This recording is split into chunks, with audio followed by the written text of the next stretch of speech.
Всем привет! Меня зовут Наташа Васильева. Это мой канал на YouTube, подкаст «Сразу в президенты», где мы обсуждаем вопросы иммиграции и поиска работы. И сегодня у нас интервью. Я поговорила с Аней. Аню привезли в Америку еще ребенком. Ей было всего 11 лет, когда ее родители переехали. И это было в конце 90-х годов. И с тех пор она училась в американской школе, закончила здесь университет и работала в медицинских исследованиях. У нас получился очень интересный разговор об идентичности, о том, как дети встраиваются в общество, ну и в том числе о ее карьере в исследованиях, а также в проект-менеджменте. Я уверена, что вам очень понравится. Перед тем, как начать, хотела бы напомнить подписываться на канал, ставить лайки, писать комментарии. Мы с удовольствием со всеми пообщаемся. А сейчас давайте начнем. Аня, привет! Расскажи Привет. немножко о себе. Расскажи о том, где ты выросла, откуда ты, где родилась. Привет всем, меня зовут Аня, я живу в Америке, в Сиэтле, а сама я приехала из России, из Советского Союза 27 лет назад. Я родилась в городе Рязань, далеко от Москвы находится. Я помню, в детстве доехать до Москвы было 3-4 часа на поезде.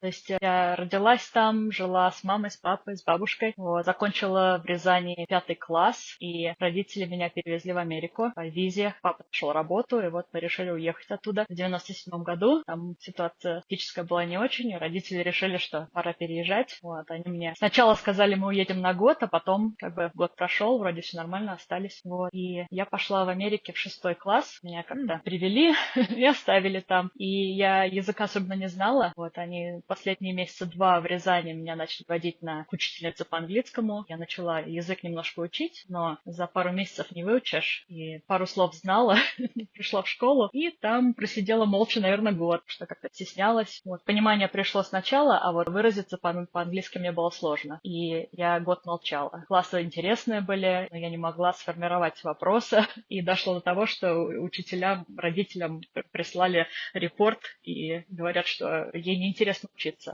Никаких вопросов не задавала. Я расстроилась, но ничего. После года и язык пришел, и друзья появились, и я продолжала ходить в американскую школу. Закончила школу в Штатах, в Нью-Йорке. А расскажи, как вообще проходила вот эта адаптация? Ты говоришь, ты плохо знала язык, да? То есть ты пошла в класс ESL, да? Который English as a Second Language.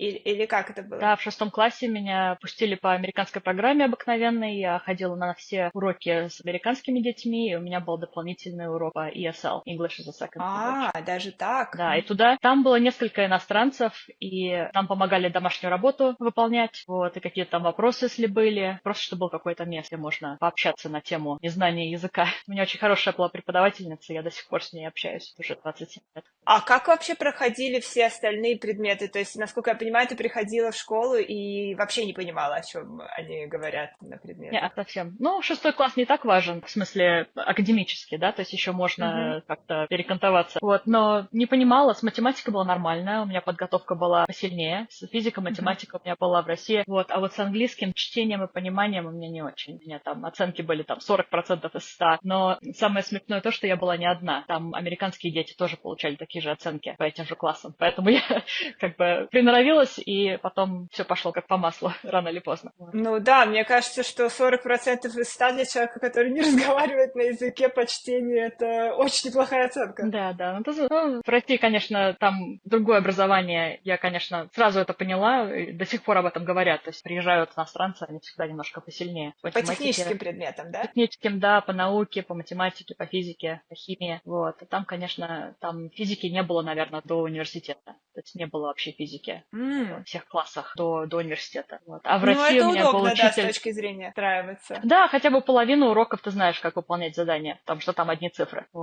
А расскажи, в каком штате это было? Ты сказала, что не очень много иностранцев было, кроме тебя, да, которые новенькие совсем. Это был штат Нью-Йорк, и это был город в самом центре Нью-Йорка, Сиракьюз. Маленький город. И там было в этой школе иностранцев 5, может быть, всего, которые только-только приехали. В школе.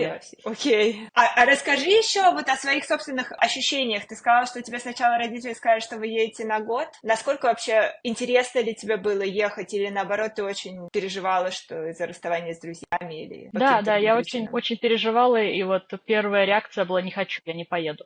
И по 2 факторам. То есть у меня друзья были, естественно, и бабушка. Бабушка с нами не поехала. Она меня вырастила, мы жили вместе. И этот разрыв с бабушкой больше всего меня волновал. Родители сгладили, сказав, что на год. Но мне кажется, они сами знали, что это будет надолго, навсегда. А что случилось через год, когда они тебе сказали, что вы остаетесь? Как ты к этому отнеслась? Ты знаешь, они мне ничего не сказали после этого. Не было вот этого вот такого момента, когда мы об ощущениях обсуждали, друг с другом общались. Мы об этом не говорили вообще. То есть все как вот в колею вошло, и мы жили новой жизнью. Вот в Россию возвращаться мы не возвращались до 2005 года, то есть лет 7-8 я не возвращалась. И больше после этого я ни разу не была там. То есть я за 27 лет я была в России один раз. Я у поняла. меня там семья живет, была бабушка, была тетя, уже умерли, но мы с ними только общались письмами и иногда по телефону. Даже письмами? Да, у меня большая стопка писем от бабушки. Мне все руки не доходят до рук все это собрать и организовать и сделать книгу из этого. Вау, это было бы очень здорово, я думаю. Это действительно очень интересно, вот эти истории старой иммиграции, потому что, вроде не так много лет прошло, да, но ситуация уже абсолютно другая, то есть можешь в любой момент взять, позвонить по видеозвонку и общаться там хоть 24/7 с родственниками. А когда это были письма, это вообще... Да, я помню, бабушка рассказывала, ей целое дело было дойти до почты, марку там купить. Она плохо ходила, у нее проблемы с суставами были. Она долго писала, потом долго ждала, чтобы кто-нибудь помог ей с письмом, отнес на почту. Поэтому у нас перерывы были в общении такие, по 2 месяца, потом письмо шло месяц, как минимум. Целое дело. Вау. А с друзьями, которые у тебя были там, школьными, в России, ты как-то продолжала общение? Или Да, нет? тоже письмами. Мы переписывались, и мы до сих пор общаемся на WhatsApp, на Telegram теперь. Вот. Редко звоним, я не люблю по телефону разговаривать, но общаемся фотографиями, делимся, у всех дети появились уже, и вот мы ссылаем друг другу фотографии часто. Класс. А расскажи, в Америке, вот, например, через год, ты чувствовала себя уже как-то интегрированной в общество? Были ли у тебя уже друзья какие-то в школе? Как ты себя чувствовала? И как ты, кстати, вообще относилась к американской школе после российской, когда ты уже немножко встроилась, начала понимать, о чем люди говорят? Да, друзья появились. Наверное, за год у меня появилось 2 знакомых близких, может быть, 3. Вот, и даже какой-то мальчик там за мной начал ходить. Так что мы за ручку ходили. Я еще не совсем понимала, что к чему, но приятно было, что ко мне как бы интерес проявляли. Может быть, из-за того, что я была иммигранткой, а может быть, просто так. Вот этот мальчик, кстати, даже он меня научил тому, что в Америке не сидят за столом в одиночку. Когда вот обедаешь, нужно обязательно в группу присоединяться кому-то. А я села за свободный стол в первый раз. Вот, и он ко мне подсел просто так. И я поняла, что если ты одна сидишь, то плохо. То есть нужно найти какую-то группу и подсесть к ним, а не садиться в одиночку. Вот, и он ничего не сказал даже, я просто поняла, что вот так нужно себя вести. Вот. Слушай, это, кстати, очень классно. Это как из фильмов, знаешь, когда дети, которые вот такие изолированные, они всегда сидят одни, а вокруг них вот другие одноклассники их сидят большими группами, что живо обсуждают и так далее. Очень здорово, что у тебя получилось прям в первый же год встроиться, завести друзей. Это очень классно. Да, конечно, было сложно. Я вот недавно нашла. Я всегда пишу в дневниках. У меня всегда дневник при мне. То есть я записываю всякие там мероприятия, ощущения. Там мне дедушка порекомендовал при переезде. Он говорит, вот, заведи себе дневник и всегда записывай там все. И вот я села на самолет из Москвы в Америку. Это мой был первый полет на самолете. И я начала записывать все. И вот с того момента, с 97-го года, я каждую неделю пишу что-то. И вот я недавно перечитывала мой дневник 20-летний. Вот. И там, конечно, много эмоций про переезд, но очень мало негативных. То есть я вообще позитивный человек. Мне очень неприятно думать о негативном, и я долго об этом не думаю. Вот. И постоянно пытаюсь как-то выкрутиться из ситуации. Вот это вот видно с самого начала. Да, жизнь не очень как бы легкая, или там друзей мало, но вот есть у меня одна подружка, вот мы туда ходили, этим занимались, и классно. Что, может быть, это из-за того, что я позитивный человек, а может быть, из-за того, что просто как бы не поощряла вот это обсуждение эмоций, мыслей в семье. Не очень мы этим занимались. Это не принято было. Это, кстати, я очень хорошо понимаю. У меня, по сути, то же самое было в семье. И я тоже, кстати, писала дневники еще, когда была подростком. И мне кажется, что это очень помогает переживать эмоции, которые не обсуждаются иначе. Это очень здорово. Точно. Оно все остается в тетрадке. Можно начать чем-то другим заниматься спокойно. Класс! Да, насчет вопроса про американскую школу. Я не знаю, мне как-то еда очень оказалась другой. Мне очень нравилась пицца вначале. Шоколадное молоко подавали, пиццу. Мало очень овощей овощей, или если подавали, то они какие-то были все консерваты из банки. Вот. Я не помню, чем нас кормили в России, я помню, мы, наверное, с собой носили в основном. Много-много очень такого запакованного, сладкого, соленого. Газировка постоянно у всех была. В Рязани газировка была только на день рождения, например, в 90-х годах. Там по-другому было совсем. Здесь всего больше. Люди выбрасывают много. Здесь, например, я очень удивилась, как дети едят яблоко и не съедают огрызок. В моем детстве мы там очередь вставали за огрызком. Это не объяснишь. Ну да. Я понимаю, да. Я, наверное, застала чуть поменьше 90-х. Ну, в смысле, я застала все 90-е просто в маленьком возрасте. Вот, ну да, я помню эти времена. Конец 90-х, я уже была в школе, и да, очень бедно многие люди жили в то время. Еще как-то так переживали остаточные явления после шока. Да, я помню, родители тоже им не всегда зарплату выдавали вовремя. Надо было ждать 3 месяца зарплаты. А когда для меня это мало что значило, да, то есть еда всегда была, мы как бы не бедно жили, вот, но я знала, что когда маме зарплату дадут, у меня будет мороженое. Это для меня было важно в тот момент. Тоже не объяснишь здесь никому особенно. Ну, может быть, в моем кругу в американском, как бы я на каком-то уровне здесь жила, правильно? Какой-то социоэкономичный вот этот вот уровень, да, по-русски выразиться правильно, socioeconomic class. Вот, если я не с бедными живу. В Америке тоже много нищеты, я это знаю. Но в моей школе такого не было.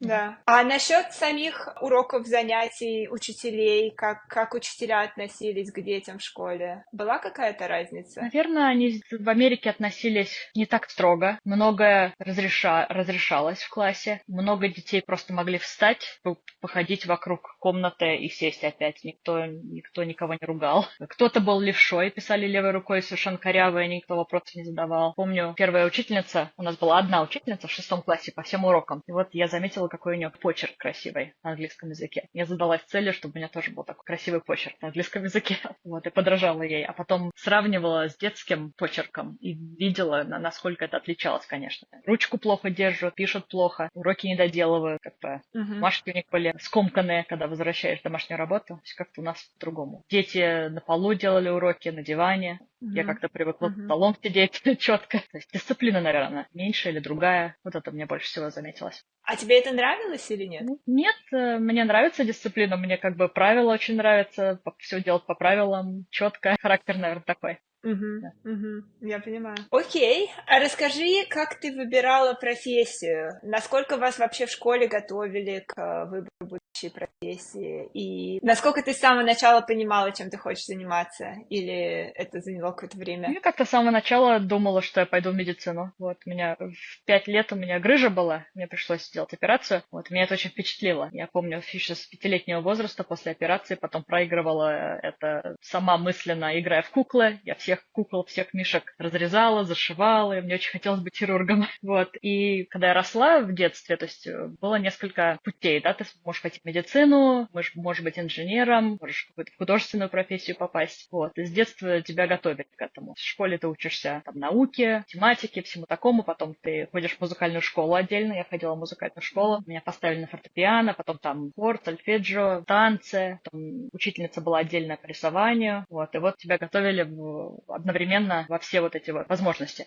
Когда я переехала в Америку, я продолжала думать про науку. Мне всегда нравилась биология, мне всегда нравилась анатомия, вот, и я как бы рисовала, продолжала. Мне казалось, что или пойду в медицину, или я пойду, может быть, в науку. И вот, учась в школе, мне продолжали нравиться все эти уроки. У меня даже урок был по анатомии, где можно было прям разрезать животных, там учиться органам и так далее. И потом я поступила... Мертвых? Мертвых. Да. Подожди, откуда они брались? Там, знаешь, такие бывают сервисы и магазины, как бы, где подготавливают животных как раз вот для таких вот целей научных. И потом можно их купить учителям и в классе преподавать. То есть они запакованные в специальном жидкости, в специальной, вот, и их нам выдавали в таких вот кветках. И по 2-3 человека на одного животного. То есть, ну, маленькие животные, там, не знаю, черепахи, крысы, поросята. Вау, подожди, это в средней школе? Это было, да, в 10 классе, в 11 классе, в моей школе. То есть это не везде такое бывает. Но это было какой-то advanced, да, класс? Да, то есть продвинутый. Да, значит, поросенка только можно было посмотреть, такой класс можно было пройти только в Advanced Placement Biology, AP Biology. Вот у нас прошел весь год, мы сдали экзамен, и у нас остался еще месяц до конца школы. И вот в течение этого месяца месяца у нас был дополнительный урок по анатомии. Это мне прям очень С ума понравилось. сойти. Никогда такого не слышала. Да. Но звучит очень круто. Ну, как бы я Да, да. могла представить, что в университетах медицинских такое может быть, но то, что вы в Да, школе, вау. у меня много было возможностей, мне очень повезло с вот такими вот мероприятиями. То есть у меня еще потом после школы мне повезло с лабораторией, в одной лаборатории этим заниматься тоже. Вот уже по-настоящему, не мертвые, а живые. Вот, так вот в школе я решила пойти в какой-нибудь университет, где хорошее такое базовое образование научное, чтобы получить бакалавра в научной области. И в моей школе был каунселер, вот они как раз специально работали для того, чтобы мы к ним ходили и обговаривали все варианты, и они помогали бы нам с заявками на вступление. Вот, они нам помогали писать вот это эссе про себя, там, заниматься дополнительными какими-то занятиями, чтобы потом это все можно красиво описать в заявках, да, в заявлениях вот этих вот. Вот, и я рассматривала университеты такие престижные, то есть Корнелл, Кларксон, Браун, Колумбию. Конечно, давление было от родителей, они не очень разбирались в процессе, как туда попасть, и не могли помочь, но они знали, что надо пойти там хорошее образование получить. То есть еще из своей молодости они это знают. Потому что в России было принято, в Советском Союзе было принято отучиться, а уж чем заниматься потом не так важно. Главное получить базовое, качественное образование. Вот. А в Америке, конечно, надо уже идти с целью, мне кажется. Вот это вот я немножко пропустила. Ну, научное образование мне не помешало. Вот, я попала в Рочестерский университет. У меня там родственница училась, и мне это показалось более доступным и недалеко от дома. Меня не взяли никуда больше. В всякие Корнелл я не попала первый раз. Вот. А в Рочестер хороший университет, недалеко от дома. Училась там родственница, мне понравился кампус, туда съездила. И еще одна из лучших подружек со школы тоже туда попала. Вот мы вместе жили все 4 года, учась там. Вот. И там я уже целилась на научное образование с подготовкой в медицинскую школу. Вот. И дошло время до экзаменов, эти вот MCAT называются тесты, которые сдаешь перед поступлением в медицинскую школу. И я сдала,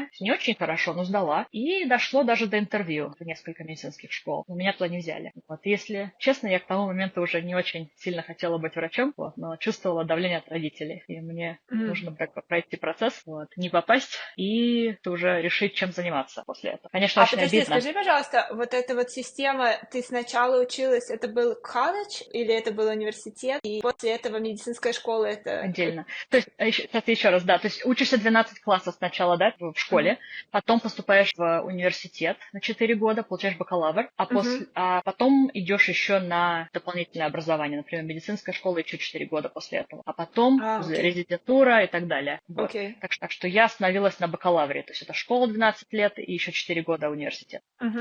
И Вот. бакалавр у тебя какая была У специальность? меня Cell and Developmental Biology. Биологии. И я планировала идти в медицинскую школу, и больше планов никаких не было у меня в тот момент. Поскольку эти планы не реализовались, то мне пришлось после университета, я вернулась к родителям на пару месяцев в Сиракьюза, вот, и начала искать работу. Начала искать работу и одновременно образование дополнительное. То есть я хотела в медицину или в healthcare, то есть куда-нибудь вот в эту сторону все равно. И пошла на Allied Health Field, искала всякие там радиологи, что-нибудь там, medical imaging, что-нибудь такое. Вот. И одновременно искала работу в лабораториях. То есть я знала, что я могла пойти лаборантом работать совершенно спокойно. И вот я нашла работу в Корнелле, в медицинской школе, она находится в Манхэттене. И вот там я начала работать в маленькой лаборатории, где исследовали поддержку вот уровня холестерина. У него лаборатория у этого мужчины была, и он занимался, конкретно исследовал холестерин и как его уровень поддерживается в крови и вообще в организме. То есть все равно медицина, но не врач,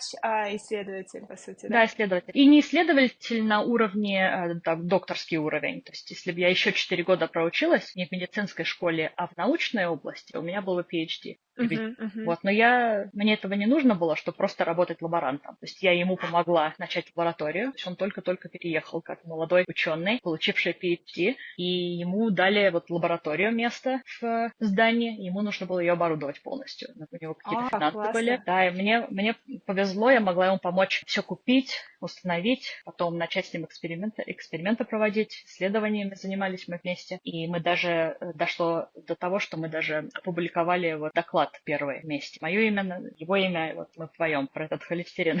Ничего себе, это очень здорово, вот так вот в молодости, сразу после университета попасть и видеть это все с самого начала, изнутри процесс создания Да, лаборатории и да, и исследований. сразу прочувствовать, хочешь ли ты идти в эту сторону или нет. То есть хочешь ли ты заниматься в научной области, а вот в лаборатории ковыряться. Это не для всех. Вот. Мне Но как-то тебе это не очень. понравилось, насколько я понимаю. Мне понравилось, потому что я не люблю сидеть, сложив руки, я люблю что-то делать, всегда чем-то заниматься, но как бы сама наука, вот сами исследования меня не очень заинтересовали, особенно про жиры, про холестерин мне не очень интересно было. А ты говоришь, лаборатории не для всех. А почему? Скажи Ну, поподробнее. во-первых, там здание было в подвале без окон, то есть там вообще не А, было никакого солнца, да. Там очень много времени можешь провести. Если у тебя что-то не получается, придется делать и делать, переделывать, пока не получится. Вот. И нужно терпение иметь много. Пробирку какую-то там установил, там что-то в инкубатор поставил, и у тебя должно что-то получиться на следующий день или через неделю. А если не получится, надо заново, да. Вот. И все это ты стремишься к каким-то результатам. Вот. А эти результаты, их сложно достичь, потом нужно еще их описать, и еще это должно быть отличаться от того, что уже существует. То есть это должно быть ново, потом тебе еще нужно все это сложить в кучку и сдать куда-то. Это должны принять. Это всего-навсего получится манускрипт, а их нужно много, чтобы как бы отделиться чем-то. Вот. мгм. Это сложная работа. Вот надо очень-очень, мне кажется, хотеть и очень интересоваться самой наукой. Вот, у тебя Ну должен быть такой да, вот художественный, как бы даже интерес, креативный такой интерес к этому. Мне было как бы ну немножко да. все равно. Понятно. Хорошо. И ты сказала, что вот сами лабораторные исследования тебе не очень понравились, и что ты делала То дальше? есть, пока я там работала пару лет, я продолжала рассматривать вариант учебы, потому что, опять же, Мгм. бакалавра недостаточно. И с ним я не знала, что делать, в общем-то. Вот я подала в Колумбию на программу Master of Public Health. То есть это еще 2 года, и у меня был бы мастер уровень. С мастером уже можно куда-то пойти, может быть, в биотек или куда-то, я даже не знала. Вот. Или продолжать работать просто на другом уровне в лаборатории. Даже не знала на каком, но я знала, что вот с мастером можно большего достичь. И мне очень хотелось попасть в Колумбию. Я давно хотелось Мгм. попасть в Колумбию. Я думаю, ну, если не с первого раза, то хотя бы со второго раза. И вообще никто не помнит, где ты бакалавр получал, если у тебя мастер. Вот. И я туда попала. Я даже не ожидала. Я туда попала в 2-годовую вот эту программу и ушла из этой лаборатории, проучилась семестр и поняла, сколько это будет стоить. Это очень-очень было дорого. Саму учебу, жилье в Манхэттене, это, конечно, дорого. Потом по знакомству как-то, опять же, повезло, по знакомству мне кто-то сказал, что можно найти работу в Колумбии, чтобы она оплачивала твою учебу. Я думаю, что это В смысле, за на кампусе, в фантастика? университете, да? Да, да. То есть какая-то лаборатория, и можно как-то оформить, чтобы они платили за твои уроки. Это вот мастерская Класс. программа. Я думаю, ну, фантастика, если это получится, было бы классно. Вот я пошла на эту работу, это по знакомству.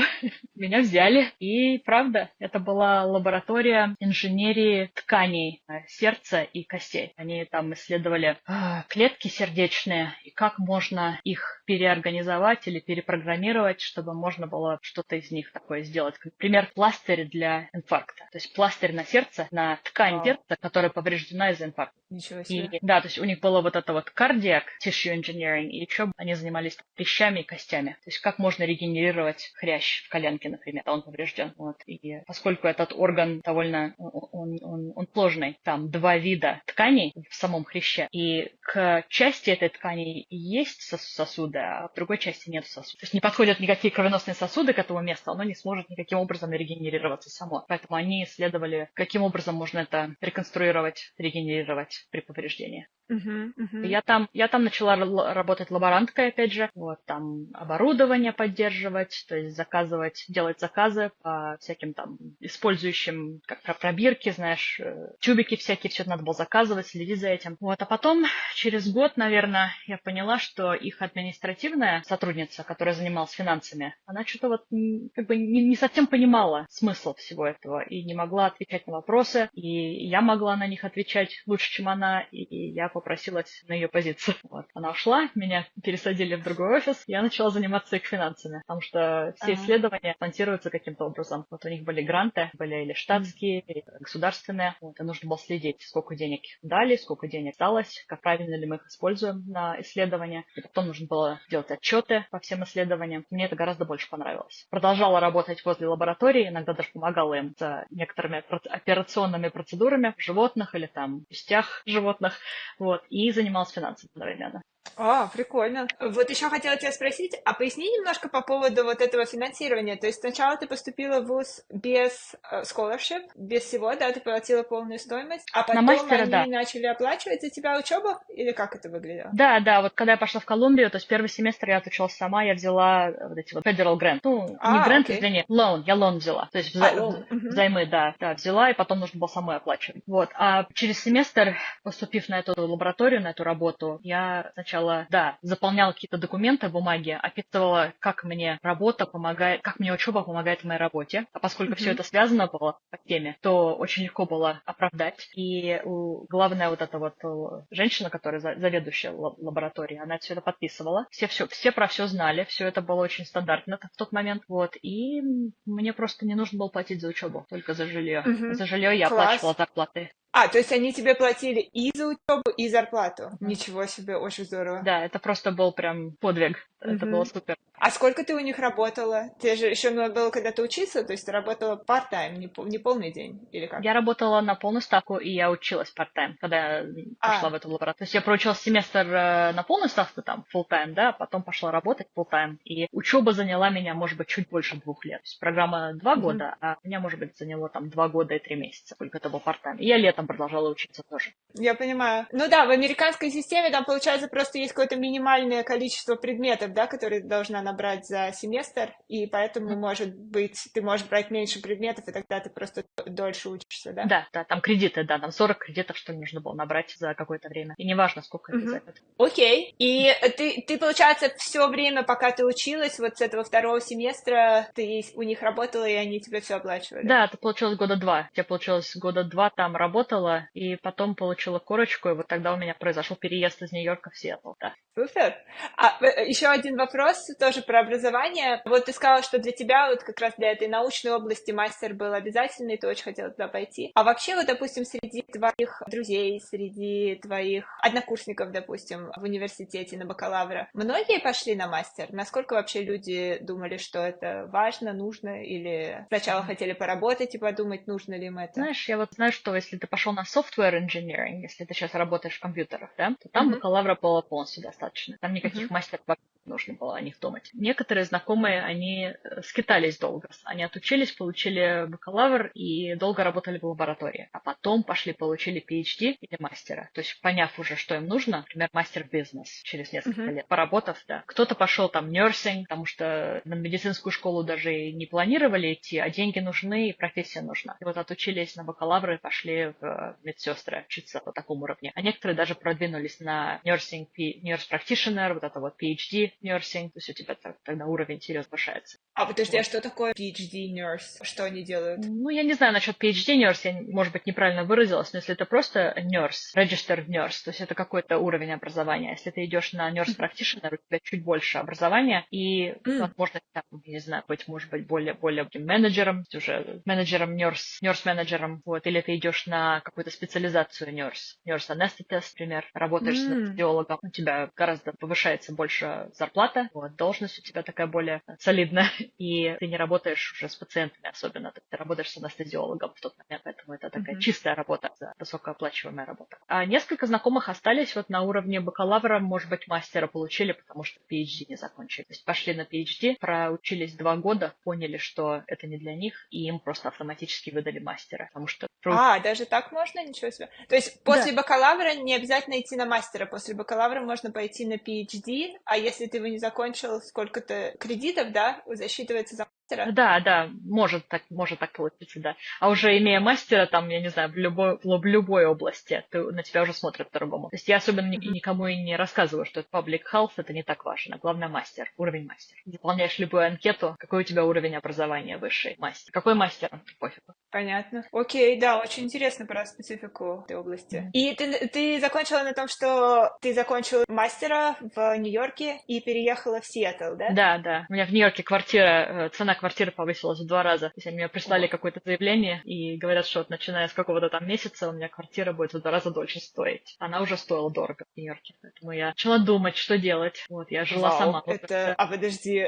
я думала, что там есть какие-то пределы процентные, насколько могут повышать за раз, Я нет? тоже так думала, но там еще есть разные правила в Нью-Йорке. У меня была, мне кажется, rent control называется квартира. Там, А, да, и по ее каким-то сняли правилам. с рент-контрола? Мне кажется, так и получилось, да. Ничего себе. Да, рент-контрол — это когда максимальную цену государство устанавливает на недвижимость. Да, и если его снимают, она может быть сильно ниже рыночной, и потом может сильно вырасти. Да, то есть у меня Вау, стоила окей. квартира 1200, она была 2400, они сказали, что это просто невозможно Ага. заплатить самой за такую квартиру, да. Вот, Ну, и у кстати, на меня, данный момент, вот я спрашиваю, у меня друзья в Нью-Йорке живут, наверное, 2400 это уже очень дешево сейчас да. И у считается. меня еще была квартира своя с одной спальней, кухней с целой. Это было, Мгм. конечно, такого не найдешь уже, я думаю. Да, Мгм. так что И я получается, решила. это тебя сподвигло куда-то переехать, да, из Нью-Йорка? Да, но у меня одновременно со всеми вот карьерными, научными, образовательными делами у меня еще там своя жизнь, да, знакомые с университета, мы с ним лучшими знакомыми мы были уже много лет, и он сразу после университета уехал в Сиэтл работать в Microsoft. Вот, это пример человека, который с бакалавром мог пойти на нормальную работу сразу же. Мгм. Software engineering. Вот, и у нас развивались отношения, и вот дошло до того, что мне куда-то надо двигать. Или он переезжает в Нью-Йорк ко мне, и мы вместе платим за квартиру, или я к нему еду. Вот. Стало сразу очень понятно, что он Нью-Йорком не интересуется вообще. И я решила переехать в Сиэтл, посмотреть, что будет. Вот. И мы решили так вот попробовать. Если получится, получится. Если нет, можем разъехаться и об этом не думать больше. Я переехала, продолжила работу лабораторскую, финансовую в удаленке пару М. месяцев. И мне помогли. Какой-то доход был в тот момент. Вот. Продолжала учебу еще пару месяцев тоже. Мне нужно было дописать мой этот thesis, master's thesis дописать. Мгм. И Диплом. получила диплом, да-да-да. И получив корочку и поискав работу, я нашла работу в Сиэтле уже ближе к public health, вот, но тоже при лаборатории в административной функции, тоже занимаюсь вот этими финансами. То есть у меня М. тоже был. А подожди, а какой это год был? Вот эта удаленная работа довольно прогрессивно звучит. Да, да, да, это был 2012-2013. М. Это Мгм. мы так договорились, что я там смогу им как-то помогать издалека в течение там месяца или 2 месяцев, не больше. А, я поняла, то есть было какое-то временное такое решение, Да, да? и они мне будут продолжать платить еще пару месяцев, и вот это мне очень помогло. Да, и ты говоришь, в Сиэтле ты устроилась опять на административную функцию, да, в лабораторию? Да, да, при лаборатории, то есть там тоже был главный вот лаборант, как они называются, principal investigator. Вот. Он ведет эту лабораторию, у него много лаборантов на разных уровнях, некоторые там работают, зарабатывают PhD свой, исследованиями занимаются, вот. Некоторые там как staff scientist работают, и у них то же самое, вот. Финансируются эти исследования грантами, и вот нужно следить за этими деньгами, делать отчеты. Вот я занималась этим года 4, Мгм. наверное. А А сейчас? сейчас, то есть, занимаясь вот этим вот года 4 в Сиэтле, я поняла, что такая есть область, называется Project Management. Вот, и как раз в 2013-2014 этом, не все об этом слышали еще, ну, начали уже на тему говорить. На моей работе не было такой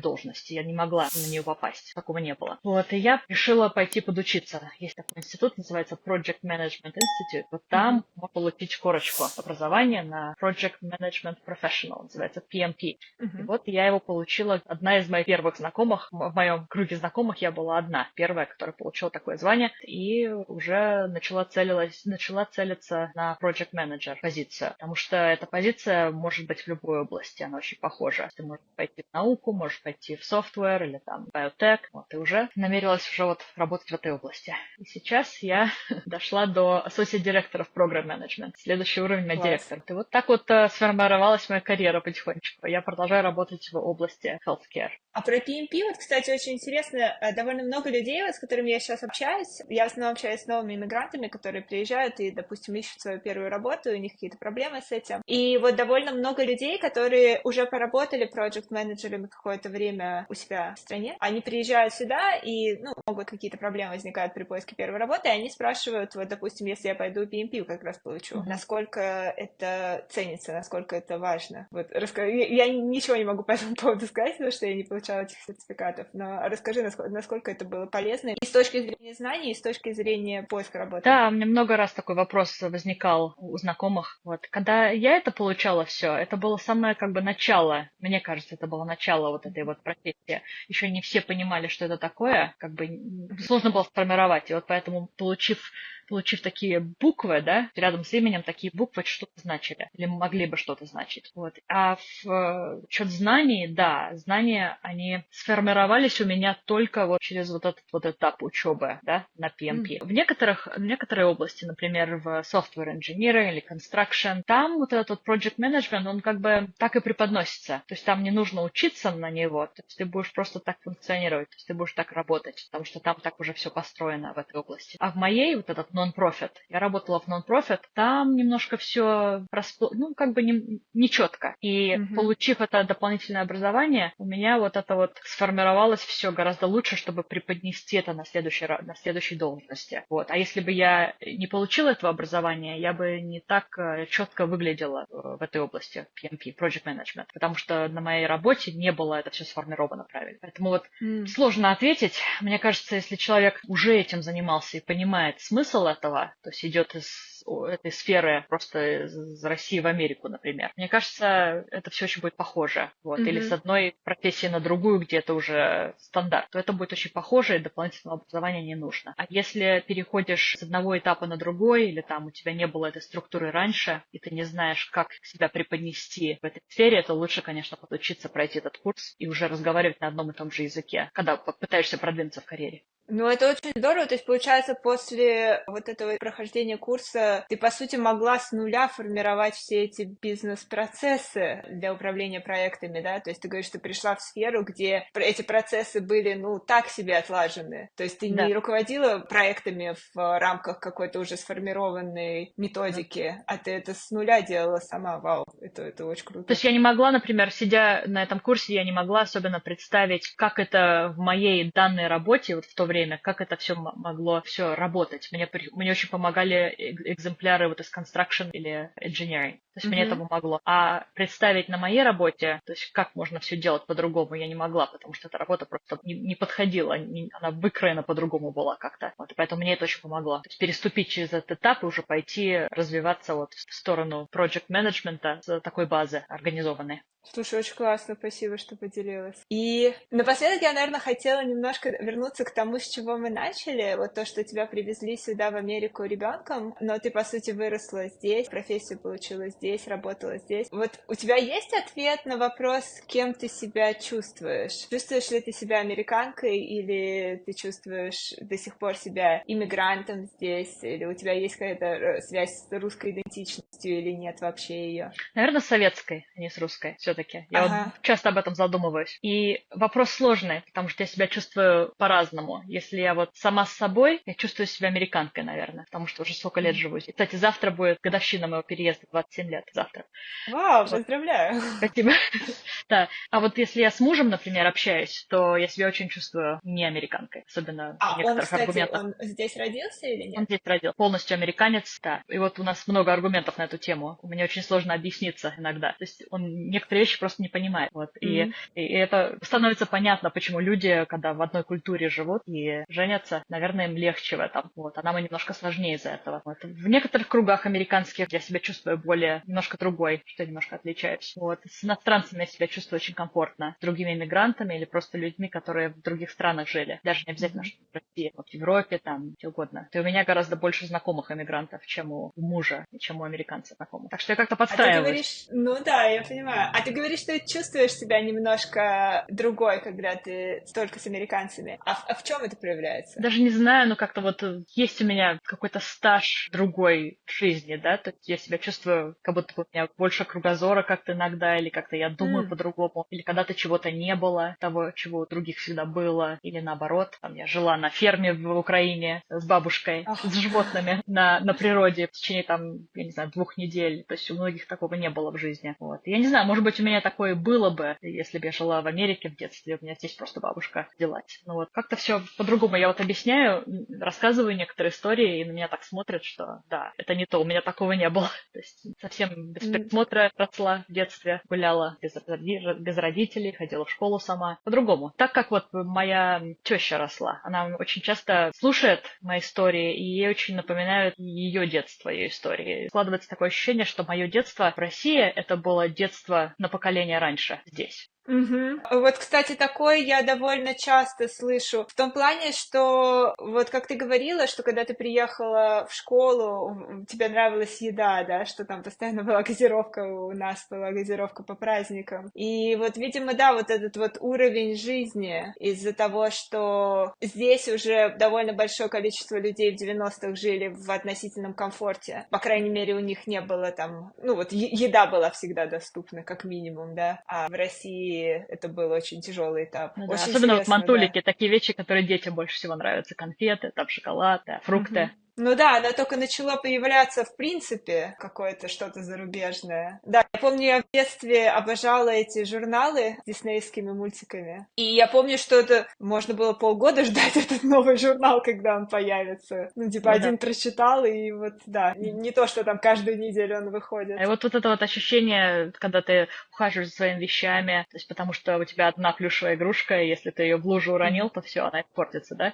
Там, такие вот вещи вот у меня с детства запомнились, что как бы сложно купить опять, или, может быть, не найдешь, потому что нет денег, а просто нет таких вещей, да? И вот мне это вот очень вот застряло, да, вот поэтому я себя чувствую иностранкой иногда, именно вот из России или из какой-то страны, где вот не было того, чего у всех было. Понимаю. А скажи, может быть, у тебя есть какие-то вещи, которые ты думаешь, нужно учитывать людям, которые, вот, допустим, сейчас хотят переезжать, и у них дети какого-то возраста, ну, вот, допустим, такого младшего подросткового возраста. Есть ли какие-то вещи, которые они могут сделать, чтобы помочь своим детям строиться, легче интегрироваться в общество? Или, может быть, там что-то, что ты бы хотела, что бы твои родители делали? Или, наоборот, что они делали и что тебе очень помогло? Ну, наверное, самое сложное. То есть у меня у самой сейчас дочке 5,5 лет, вот, и у меня еще маленькие есть. И я тоже об этом думаю, вот как лучше повести себя, вот когда она начнет уже в школу ходить и появятся свои друзья. То есть это нормально, когда дети хотят немножко отстраниться от родителей, да, хотят по-своему все делать. И начинается, я не знаю, может быть, лет 9-10, уже хочется самостоятельности. Вот. И я как раз переехала, мне было 11 лет. И так получилось, что родители как-то немножко своими делами занимались и особенно не следили за мной. То есть они участвовали в развитии в моем в Рязани. А в Америке как-то вот уже